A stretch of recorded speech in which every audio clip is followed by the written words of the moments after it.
Mix by Vijender. खिड़की के कोना धके सोना हमारा रोवत हुई है।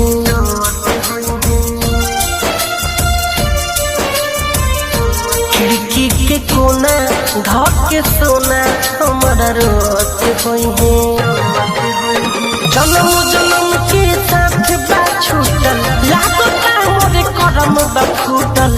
जुदा होके हमसे हमरे जान ना सोवत हुई है। खिड़की के कोना धके सोना हमारे रोवत हुई है।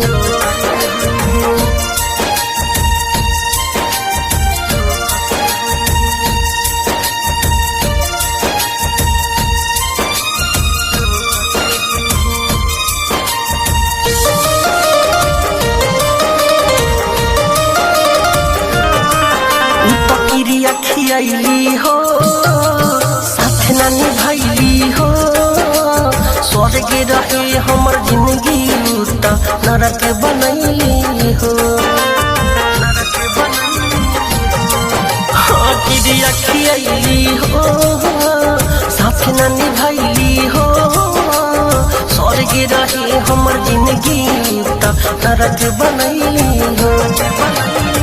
सगरी दुनिया हमसे उठल शीशा नियन दिल बटूटल। मथवा बधई के अपने हाथ हमके जोहत हुई है। खिड़की के कोना धके सोना हमारी रोवत हुई है।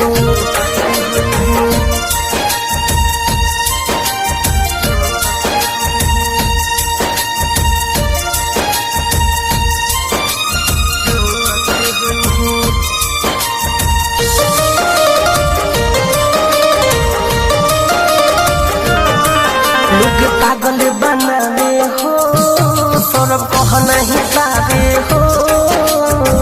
रम पी के मिठुआ तारा गम भुलावे हो।